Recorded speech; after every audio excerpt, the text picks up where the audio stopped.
I'm going to just take a second to introduce myself. I'm Robin Boyle-Laisure. For purposes of the recording, How the Media Gets It Wrong, Human Trafficking and Cults. I'm a member of the board of directors for ICSA, and I'm a professor at the St. John's University School of Law in Queens, New York. And I've been a faculty member since 1995, long time, 94. And I've been involved with ICSA for about the same amount of time. So close to 30 years as a faculty member and as a ICSA person. I've been publishing in ICSA journals periodically, and what is coming out in the fall, I wrote my first book on the topic of cults and human trafficking. Taken No More is coming out under Bloomsbury's publishing label, and that's coming out in November. Hopefully the electronic version will be out this summer, and there will be an audio version also. So to get started, in the research for the book, I did some digging into what is the current status with cults, how many people are in a cult, and these are some of the statistics that I came upon that are included in the book. At least 2.5 million Americans have joined cultic groups during the past 30 to 40 years. That's in the U.S. And there's an estimated 10,000 cults in the U.S. Now, that number had varied depending upon which source I was looking in. And of course, these are all kind of fluid numbers because obviously no one is filing a tax return or, explaining or even have a birth certificate necessarily. So this is a very fluid number, but this was more recent and from what I can find during my research for the book. And a couple of my slides are going to talk about human trafficking because I know this conference focuses on cults, but there is an intersection with trafficking and cults. And I have written about how to use the trafficking laws to prosecute cult leaders as a way to circumvent that quagmire of establishing brainwashing, which doesn't always prove successful on the witness stand. And we know with the Patty Hearst trial, for instance, brainwashing was not accepted as a legal theory. And what I found interesting when the human trafficking statutes came out in the year 2000, the federal law in the US, I saw a hook, a way in which prosecutors can prosecute cult leaders for their crimes using the trafficking statute. So this explains both that connection. This is my pulled together definition of what trafficking is: the exploitation of human beings for their labor or for commercial sex that provides a benefit of any kind, of any value to the trafficker. Now, taking this apart, as we do in law school, we just deconstruct one word at a time, right? For the lawyers in the room. Exploitation. So it is in the federal law, it would be fraud, force, or coercion, right? Establishing fraud, force, or coercion, exploitation. Human beings, we're talking about human beings and either labor or commercial sex. Our federal law shows the difference between labor. You could prosecute for labor. You could prosecute for commercial sex, as opposed to consensual sex, right? And in the U.S., prostitution is not legal. So commercial sex that provides a benefit of any kind, it doesn't have to be for profit. It doesn't have to be for money, as long as the trafficker is getting some kind of value. Could be for drugs, could be for a place to sleep, whatever benefit is occurring to the trafficker. The important thing here is coercion, some form of coercion. Yes, yes, I'm seeing some hands. So am I projecting enough? Yes. I just wanted immigration. Oh, I'll get to that. Yep. Any other? I saw some hands almost going up. Okay. Wow, we're jumping ahead. Yes. I'm very curious about your definition. So it does not have to involve movement from one place to another. That's right. And that's a question on the slide, but you already answered it. Okay. How profitable is trafficking? So this is worldwide profit per year. How many think 500 million? How many think a billion? 50 billion? 150 billion. Answer? It's 150 billion. And it is second to the drug trade in terms of profitability. And of course, they're not filing tax returns, so we don't actually know, again, a fluid number. But Polaris Project, this is their statistic. And this is a common statistic that I see from database to database. So I trust this number. So how prevalent is it in the US? It's very prevalent. Deliver Fund, also a very good source of information. If you go on their website, I trust their information. In the US, every 2.4 hours, a child is taken by human traffickers, and 50% of trafficking victims are children.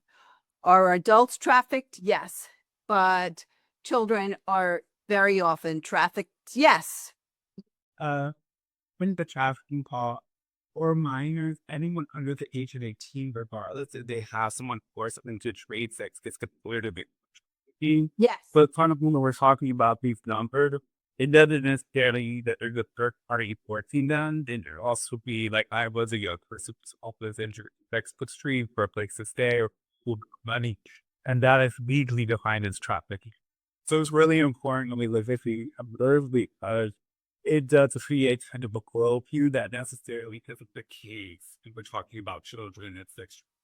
That's great. 24 hours could not, doesn't necessarily the third party force the child. And we have a mic here. And that will help put your question or comment into the recording. So if you do have a question or comment, feel free to use the mic. And also, if you want the mic brought to you, Danielle is over here on the left side, and she's happy to bring it to anybody. If you raise your hand, she will bring it to you if you would like. On that topic, so thank you. On the topic of that, as I said, the statute says in U.S., fraud, force, or coercion. But for children in sex trafficking, if they are involved with commercial sex, you do not need to prove fraud, force, or coercion for children because legally they cannot consent to commercial sex. And I think that's in line with what you were saying. Some false narratives about the media. So I wanted to talk to air some of these false narratives. So what's wrong with this picture? What do we see? What's wrong with this picture? Why is this not a true narrative? Yes. Oh, that I'm not sure, but the windows are dark. The windows are dark. Okay. We see a white van, right? Are you familiar with the white van concept that children are often snatched if they're snatched by white vans? That is a myth as opposed to reality. So the white van image is actually a myth because in cases when snatching does occur, it doesn't necessarily involve a white van. Also, the number of abductions is less frequent than other kinds of trafficking. So the media often portrays abduction, snatching, which does occur, but that is not the frequent instances of trafficking. Another narrative, trafficking is due to illegals. We hear so much on the news about illegals, right? The proper term, by the way, is undocumented immigrants, but our media spins it into illegals coming into the U.S. and stealing our children. Also a false narrative. Human trafficking happens to Americans by Americans. So does it on occasion happen that someone outside of America comes to America and steals children? Yes, and to other countries. But in America, it also occurs by Americans, and it also occurs within families. So that is a very, very upsetting point in the research when I was putting this book together, which is familial trafficking. 30% of trafficking occurs within families. Parents, caregivers, trafficking their children. Trafficking occurs only in border states, right? If you live somewhere else and you're not close to Mexico and that's false. It is in every state. It is everywhere. It is ubiquitous thanks to the internet also. It involves confinement, right? We think of it, media portrays, and not necessarily. So coercion, you do not necessarily need to put someone in cage. However, there are instances in which we do find trafficked victims who are locked. So for instance, an instance where some teens were found in Florida, they were locked in a filthy trailer. They had been abducted, locked at night in a restaurant is another instance. So there have been cases in which restaurant workers are not allowed to leave premises. We're not allowed to seek medical care. We're unpaid or paid very low for their services. Same with construction camps. We see this in around the world in construction camps and also on farms, right? So there are instances in which labor trafficking occurs and people are not allowed to leave. We also see this in sex trafficking cases, but the law does not require this element. So it does not require physical confinement. And in fact, victims of trafficking, you may be interacting with them in public and not realizing it. So they may be the manicurist in your nail salon or in the massage parlor. Trafficking involves transporting the victim. False. You don't have to transport to traffic. So for instance, with familial trafficking, it's occurring possibly within the child's bedroom. The parent is using the child, putting the child on video at the payment of a buyer who is wanting to see some very graphic sexual depiction. Traffickers and cults. What are some of the characteristics? I know you've been to some sessions. Many of you are very well schooled. Not all trafficking operations are cults, and not all cults engage in human trafficking. In the NXIVM case, Keith Raniere was convicted of 7 counts, one of which was sex trafficking. But what are some of the common characteristics that you can think of between cults and human trafficking? Coercion, yes. Threats. Deception. These are all good. Ken? People in a vulnerable position where they don't have access and resources to get out of the situation they end up in. Right. And putting them in a vulnerable, isolated situation. Yes. Threats to parents. Threats to parents. Yep. Yes. The benefits are all one-sided, and there's zero benefit to the victims and all the benefit is to the judge. All the benefit to the person in charge. So here we go. Some deceptive recruitment tactics. With trafficking, often you see the term grooming. And with cults, we call it love bombing very often. You'll hear love bombing. There's a key manipulator in trafficking. That manipulator we often refer to as Romeo. With cults, we talk about narcissists as cult leaders. In NXIVM, the leader was Vanguard or similar words. It's a wolf in sheep's clothing. Cults building trust to trap you. Love becomes loyalty. Belonging becomes bondage. So very similar cults and traffickers. They're gaining power. They appear safe. They appear caring and special, but they're not. So also important, they're both an enterprise. They're both a business. They're both there to exploit individuals for some kind of profit. So it's an enterprise. Some differences. What are some differences between trafficking and cults?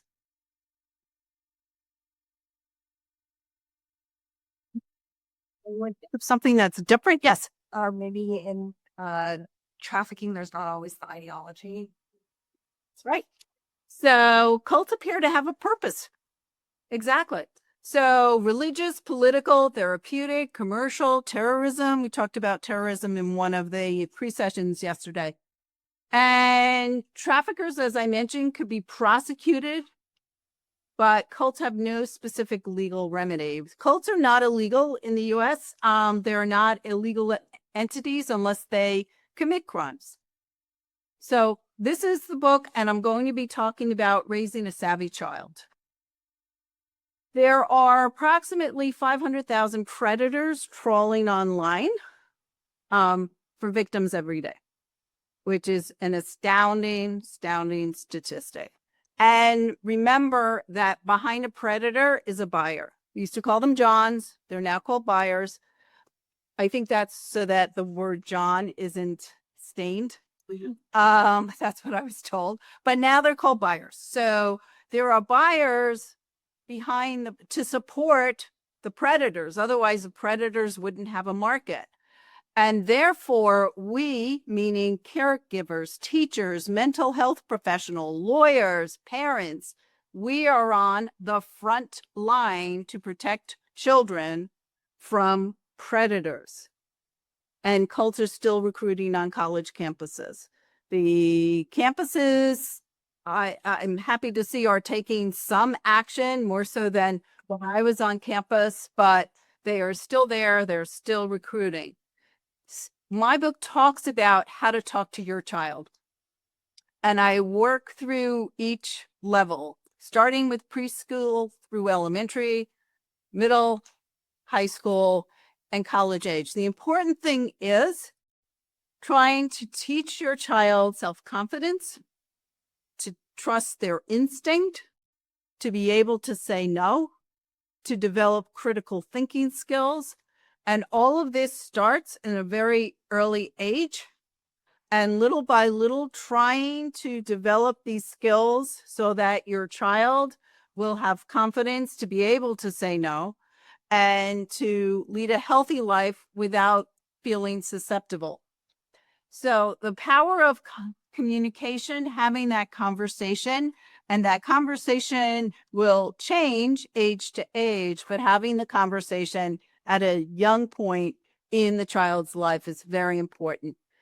It's not just strangers who exploit trust. Victims, particularly of human trafficking, say that stranger danger concept, which we were teaching our children about when my children were young, 25 years ago, that is no longer helpful, because more and more we are seeing that the children are being groomed by adults they know. So to teach your child to be careful of a stranger is actually misleading, and some traffic survivors have said it's actually harmful to teach stranger danger. Instead, they talk about the tricky person. So is this a person who is asking you to do something, to keep a secret, to go with them somewhere, to leave the playground, and then the old standard, show you a puppy, have an ice cream, come in my car. But children should be taught that adults do not need their assistance when asking for directions. So adults don't need the help of children. There are 3 scenarios that have been identified with online predatory behavior. One is the grooming, and that can lead to abduction. And when I say abduction, I don't necessarily mean that the vehicle pulls up and the child is snatched. The child has been groomed over a period of time. It could be 6 months or longer. The child is under the impression they are interacting with another person close to their age. There may be, in an instance in my hometown, it was 2 individuals who were playing off of each other, one kind of good guy, one kind of bad guy. Oh, don't listen to him, listen to me. And the girl, who was of teenage years, was about to leave her home, take a train to Central Park to meet who she thought was some cute guys, but FBI showed up at her door and informed her parents that she is in fact interacting with predators. They've been tracking what's been happening, and they put a stop to it. So online grooming can lead to abduction. The reason why on my cover of my book, I have an open window, because kids are crawling out of their windows. So they're leaving their bedrooms, they're crawling out of their windows, they're willingly getting into a car, not realizing of the danger that lurks. They also walking out of their front door in the middle of the night. So in this instance, 13-year-old groomed for several months on a platform that keeps coming up over and over again on my research Discord. I've never been on it. Don't ever want to go on it. If you're on it, just beware. There's a lot of lawsuits involving Discord. She was enticed to leave her home in Texas, picked up by the predator, driven 1,000 miles to North Carolina. He locked her in a shed. Police found her by a license plate spotted near the victim's home. I'm assuming probably a camera picked it up. Maybe it was a security camera on someone's home. She was rescued. The individual was sentenced to 29 years for a sex offense. Online predators can lead to human trafficking. In this instance, cases of both sex and labor are coming from ads on Facebook, Craigslist, etc. What's also happening is that the predators are getting on these neutral sites, such as Minecraft, right? They're getting on these neutral sites and they direct the child over to a site in which they can interact. And they have these secret chat rooms and they can interact with the child. So there was a father who was interviewed who was very well steeped in all of this. And he said, I believe he was in law enforcement. And he said, my young child was on a platform and all of a sudden he heard voices. And he said, I didn't realize the animals could talk. And then he realized it was an adult talking to my child. Very scary. So, teens post pictures of herself. So in this instance, a teen hoping to become a model. A lot of girls do this, posting pictures, contacted by a so-called agent. They send a plane ticket. It's not a modeling agency. She shows up and she's being trafficked. She's being asked to be nice to people. Okay. Sextortion. Huge, huge problem.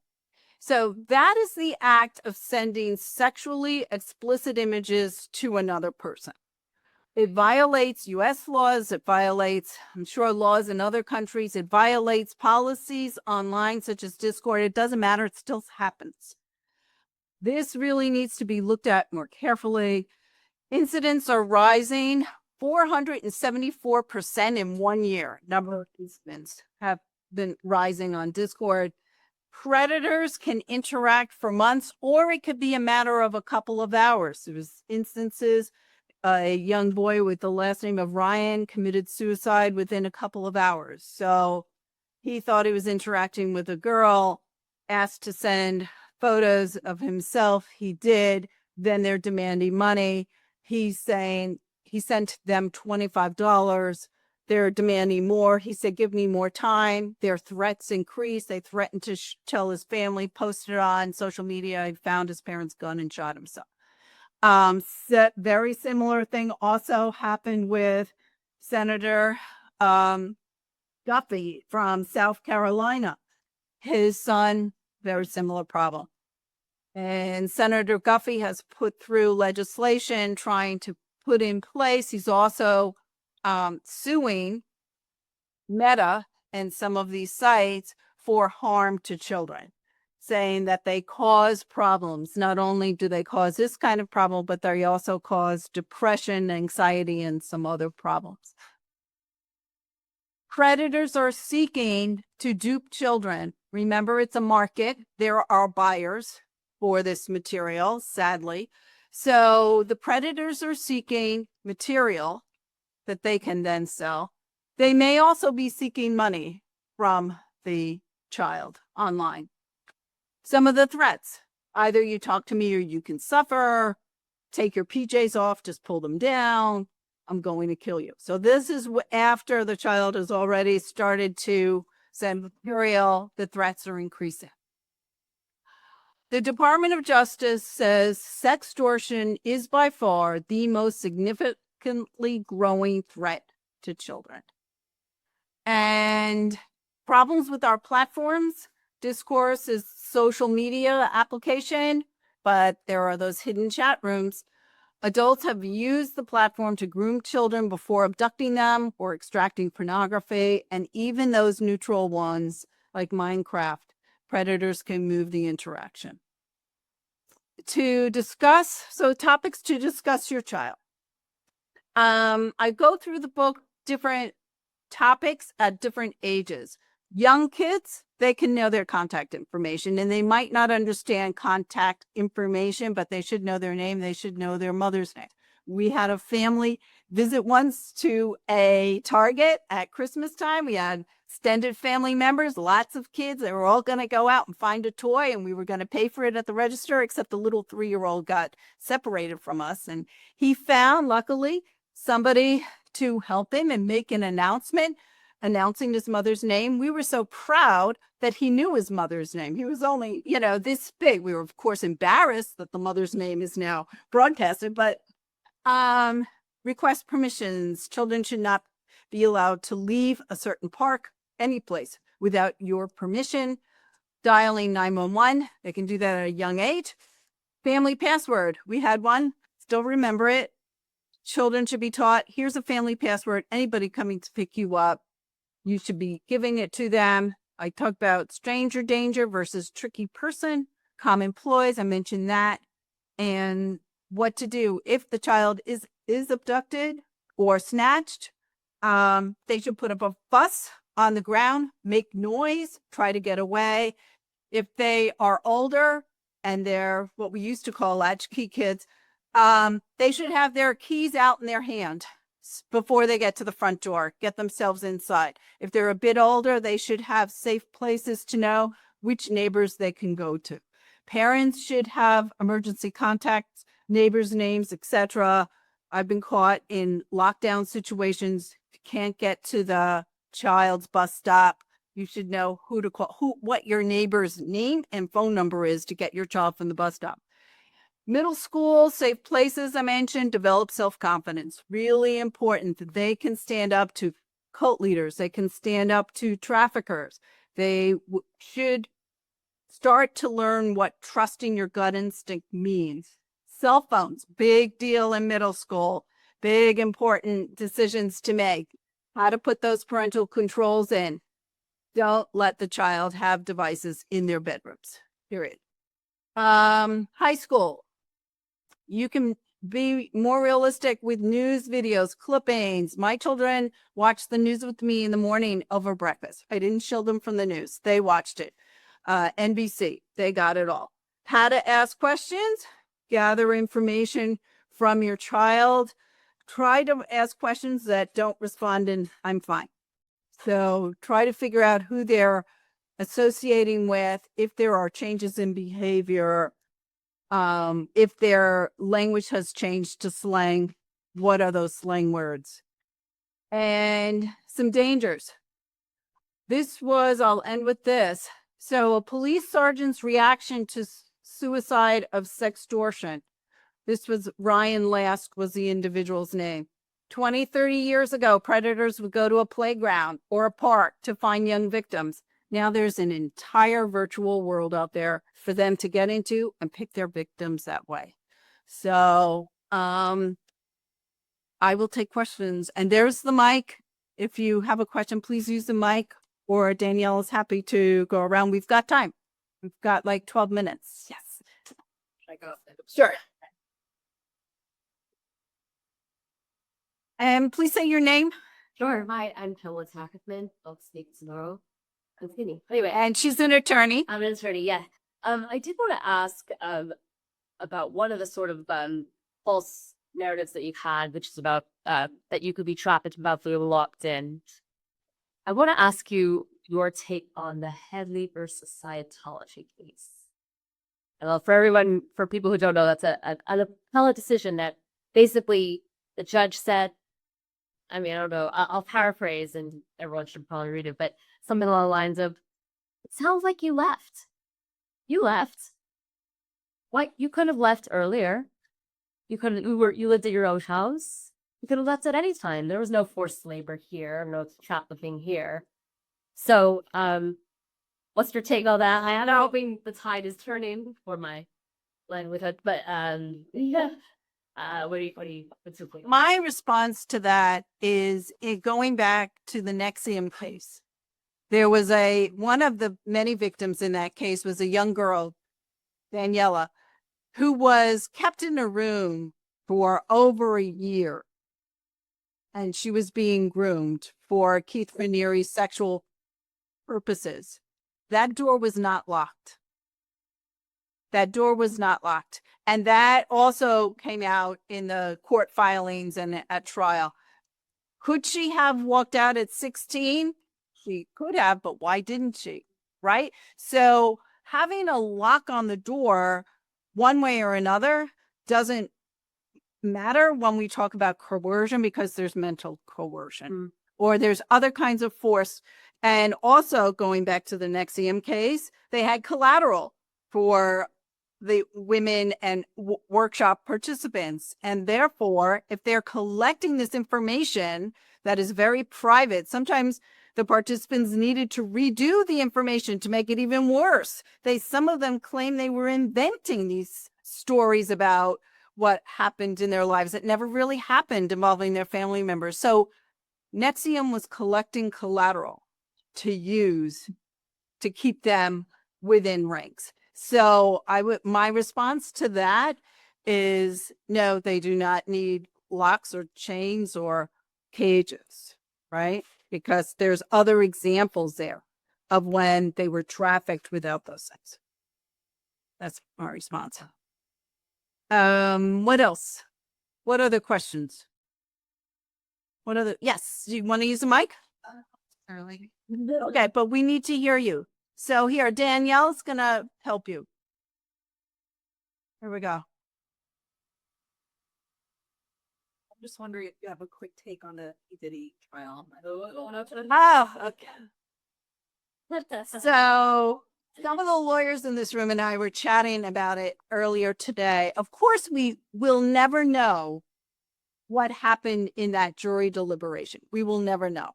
But we can guess that what happened was that Diddy's defense that the women engaged in consensual sex is what the jury found, what they believed to be true, or they did not have enough evidence, they felt, to push it beyond a reasonable doubt.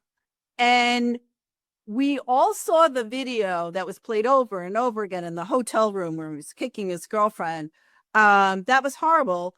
I'm suspecting that the jury put that aside, thinking that was a one-time incident, and they've put that against a lot of other testimony about how she was supportive of these acts that they were committing. So I think the jury had a hard time in looking at incidents of coercion over consent. And that's my guess. I'm not sure we're going to get much more grainy detail than that. Does anybody want to weigh in? Carol, do you want to weigh in on that? And for anyone who doesn't know, Carol has been doing excellent work in our field as a lawyer in bringing cases. Well, we're disappointed, I would say. The panel that asked the earlier question said in the interview to the press yesterday that after that this is a criminal trial where the burden of proof is about 99.9% certain that it happened. And I think, as you said, Robin, they saw too much thing that they cannot understand coercion. That is one thing that I would say. I don't think the American for the public that people are drawn from a jury actually understand what coercion is. And so they saw consent and they rule against it. Our cases are civil cases, so we're hopeful as we go forward in litigating against cults where we had a lot of evidence of coercion, where the burden of proof is, I think, what did you say, Pamela? 50% and a drop of what? Who knew? So you don't have to reach that high burden. Do you feel that the prosecutors could have laid out more information about coercion to heighten the charges or up the trial? I must imagine that the prosecutors are all questioning their strategy. You know, I mean, every lawyer does. When you lose a case, you think, wow, what could I have done different? Do you have any suggestions? We were talking earlier about we did not see in the media anything about expert witnesses addressing coercion. That doesn't mean it didn't happen. Maybe the media didn't think that was important information for a lay audience to read about, but that is something that we're wondering.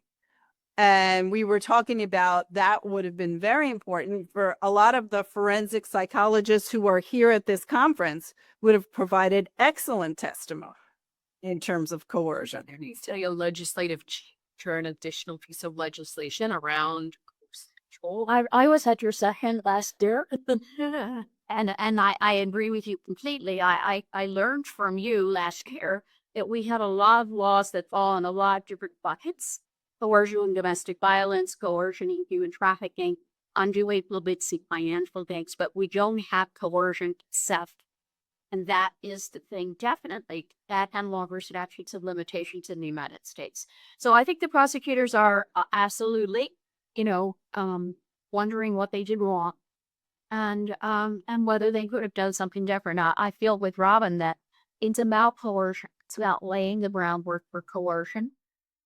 Bill use Skin Hassan, who's a member of ICSA, and many of you may have seen them in here and other settings, use the bite model. And we try to look at every single incident of coercion and build a case based on those. And we saw today, for those of you who were in the earlier session of the woman from Australia, had the rubric of coercive control. This is what we need to do. This is why incident is interdisciplinary, because we need the academics, we need the expert witnesses, we need the lawyers, we need the psychologists, we need neuroscientists. We need all of that to be able to look at these cases. And I think the prosecutors are wishing that they had a few more. Carol. Yes, question. That was excellent. So I was just going to add to the Diddy comment, to the Diddy discussion, because the defense actually got Don Hughes kicked off to support. Don Hughes is the expert witness that they used for Nexium, all the Gary for R. Kelly, for Weinstein. Yes, yeah. So this lady is like the person that they always use for control. And for whatever reason, the judge allowed that made it so that she couldn't testify. He accepted the motion. Attorney Don Hughes, none. Yeah. So I think there's something. So she didn't testify. So she didn't even testify. There were no coercive control experts. And actually, I worked with one of the witnesses, to help her prepare for trial. And she was deathly. She's like, "What am I supposed to do if they ask me?" I'm like, "Okay, you can explain your facts, and your experience in the way which will get conveyed to the jury. But what else can you do after that?"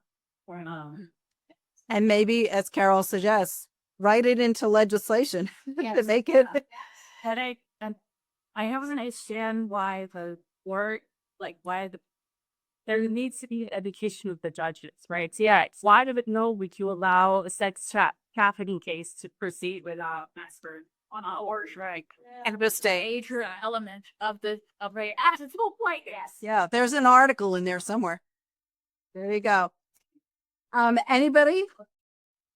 And then yes, Jane. Like a European. No, do you want to use the mic because they can't hear you in the back? Oh, sure. Like a European. We always wonder when it comes to celebrities in court, where the jurors actually want to hear. Here comes the mic, Jane. Great.